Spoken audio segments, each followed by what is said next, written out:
I'm gonna get out of this shot. There's always a creepy realtor around the corner. Yeah. Oh, I see you guys. Oh.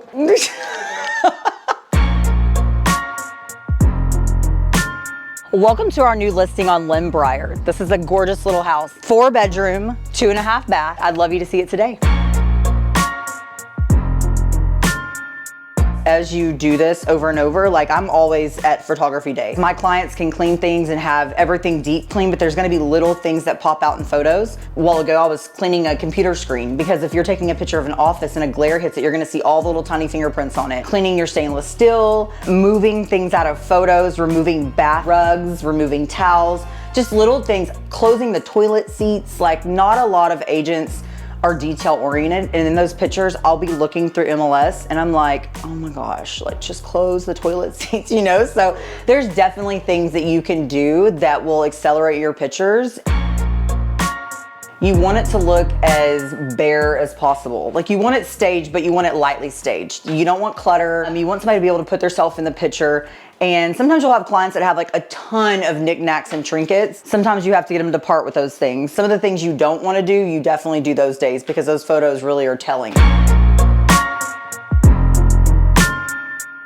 Usually I show up for a staging, sometimes the day before, sometimes a week before, knowing how bad stuff is. I'll come over and we'll hire dump companies to come over and remove hoarder items. Preparation is key. When you're getting your house ready for the market, anything that you see that is an issue, caulking, rotted wood, dirty grout, anything like that, if you can get those things done, then that's less stuff you have to deal with in an inspection. And when people see somebody not taking care of their house in certain ways, even if it's grout or even if it's like caulking or anything like that, they look at the house like these people never took care of it. You really have to make it look almost perfect for people because especially right now with rates being what they are, people can't move into a house right now and fix a bunch of stuff. You're gonna bring more buyers to the table who are suitable for your home if they don't have to fix a bunch of stuff.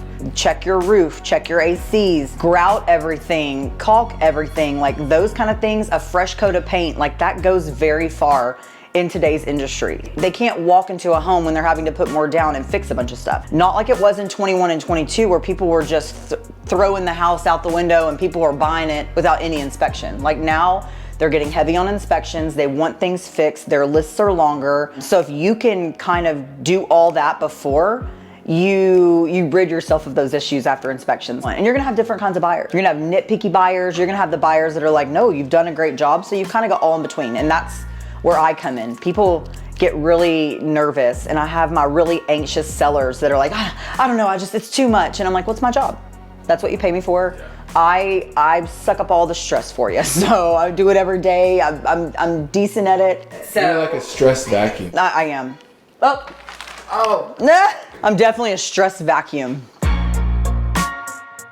A lot of agents don't want to pay the cost to do the drone shots, to do the Matterports, to do the floor plans. They'll come in with their iPhone and let me tell you, your iPhone's great if you're doing a selfie with your friend, but you're definitely not a photographer and you don't know the angles of a house like you should. And so you'll get some really bad angles on a house and you lose buyers that way. If you don't spend the money and you're not investing in your listings, you're not doing your job. It's your fiduciary duty to make sure your client's house looks perfect on MLS, because somebody could look at the first picture on yours and go, nope, it looks terrible because it's a bad angle. So it's not just about that, it's also how to place your photography, because a lot of people put a horrible picture first. Well, guess what? Nobody even goes to the second one. I've been working with Slate and Stone actually since I started in real estate. So Tim and Brenda have been doing my photography for 5 years now, and they've been phenomenal. They're just great to their brokers and their agents. So they do a great job. It's a family business, husband, wife, daughter, from drone shots to twilights to